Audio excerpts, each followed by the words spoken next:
আসসালামু আলাইকুম। এটিএন বাংলার সংবাদে সবাইকে স্বাগত জানাচ্ছি। আমি ওয়াহিবা রাইয়ান। ফিলিস্তিনের গাজাগামী ত্রাণবাহী নৌবহর গ্লোবাল সুমুদ ফ্লোটিলায় ইসরায়েলি বাহিনীর হামলা এবং মানবাধিকার কর্মীদের উপর হামলা ও আটকের ঘটনায় তীব্র নিন্দা জানিয়ে বিক্ষোভ সমাবেশ করেছে জামাত ইসলামী সহ সাধারণ মুসল্লিরা। জুমা নামাজের পর বায়তুল মোকাররম জাতীয় মসজিদের উত্তর গেটে দলটির মহানগর, উত্তর এবং দক্ষিণের নেতা কর্মীরা এতে অংশ নেয়। এ সময় জামাতের সহকারী সেক্রেটারি জেনারেল রফিকুল ইসলাম খান বলেন, ইসরায়েলের প্রধানমন্ত্রী নেতানিয়াহুকে যুদ্ধাপরাধী ঘোষণা করা হয়েছে, তাকে অবিলম্বে গ্রেফতার করার দাবি জানান তিনি।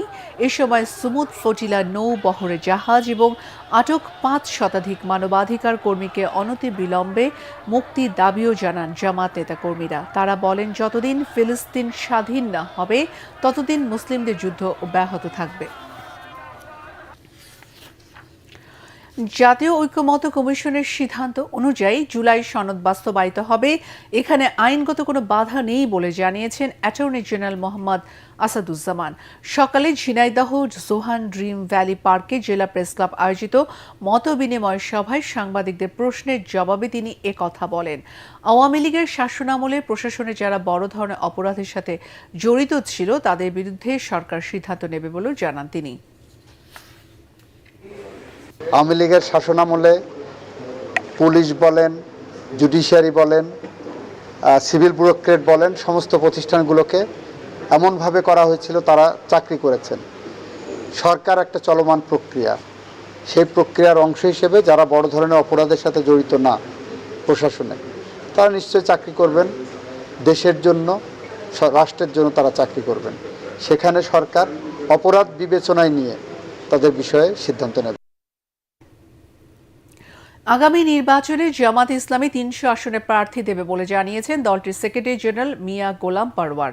তবে ইসলামী সমমনা দলগুলোর সাথে সমঝোতা হলে ১০০ আসন ছেড়ে দেয়া হতে পারে। দুপুরে নগরীর আল ফারুক সোসাইটির কমপ্লেক্সে ইসলামী ছাত্র শিবির খুলনা মহানগর সদস্য পুনর্মিলনী অনুষ্ঠানে তিনি একথা বলেন। এতে প্রধান বক্তা ছিলেন বাংলাদেশ ইসলামী ছাত্র শিবিরের সেক্রেটারি জেনারেল নুরুল ইসলাম সাদ্দাম। সভাপতিত্ব করেন খুলনা মহানগর ছাত্র শিবিরের সভাপতি আরাফাত হোসেন মিলন।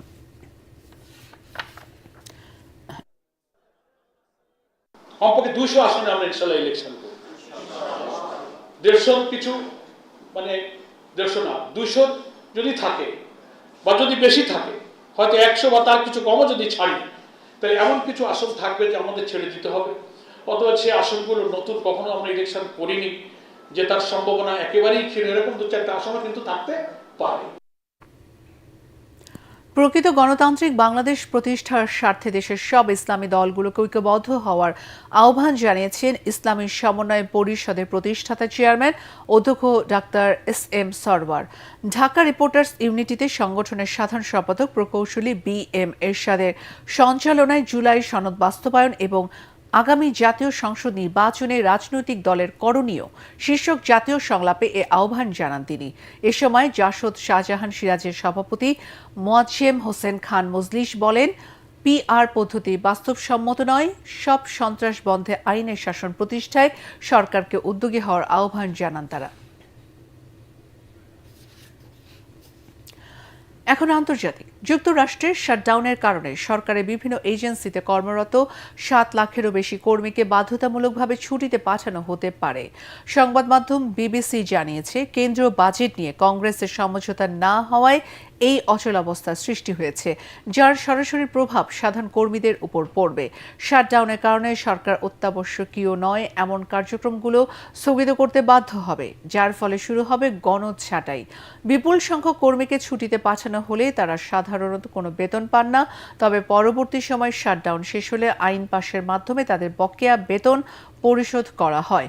কংগ্রেসে উভয় কক্ষের নিয়ন্ত্রণ থাকার পরও অর্থায়ন বিল পাশ করতে 60টি ভোট পায়নি প্রেসিডেন্ট ডোনাল্ড ট্রাম্পের নেতৃত্বাধীন সরকার। 7 বছর পর এই শাটডাউনের জন্য আইন প্রণেতারা একে অপরকে দোষ দিচ্ছেন। পরবর্তী সংবাদ দেখার আমন্ত্রণ জানিয়ে এখনকার মতো শেষ করছি। এটিএন বাংলার সংবাদ ইউটিউবে দেখতে ব্রাউজ করুন youtube/এটিএন বাংলা নিউজ। ধন্যবাদ।